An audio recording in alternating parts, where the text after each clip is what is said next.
প্রীতি যে কোয়েশ্চেনটা পাঠিয়েছো, কত টাকা 2 বছরের চক্রবৃদ্ধি ও সরল সুদ যথাক্রমে 2100 টাকা ও 2000 টাকা। তাহলে এখানে দেখো সুদের হার আর আসল। তাহলে এখানে আমার আসলটা চেয়েছে কত টাকা, তাহলে সুদের হার যদি না জানা থাকে তাহলে আসলটা বের করবো কী করে। তাহলে প্রথমত আমাকে সুদের হারটা বের করে নিতে হবে। তাহলে সুদের হারের সূত্র কী জানি?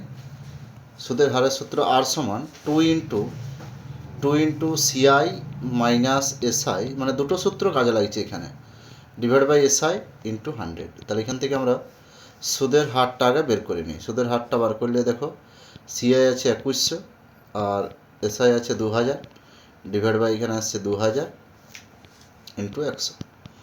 তাহলে চলো টোটাল ক্যালকুলেশন করা যাক।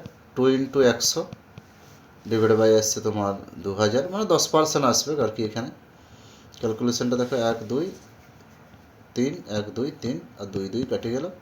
তাহলে সুদের হার যদি আমি পেয়ে যাই, তাহলে আমরা দেখো ওই চক্রবৃদ্ধি সুদ মাইনাস সরল সুদ, যেটা পার্থক্যটা পি ইন্টু আর বাই 100 তার হোল স্কোয়ারের সূত্র আমরা অ্যাপ্লাই করতে পারবো।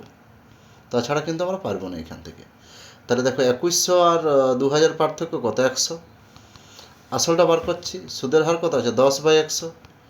তাহলে 10/100 তার হোল স্কোয়ার, তাহলে 0 0 কাটলে কত আসছে? তাহলে 100 সমান পি ইন্টু 1/10। তাহলে 1/10 তার মানে আসছে কত?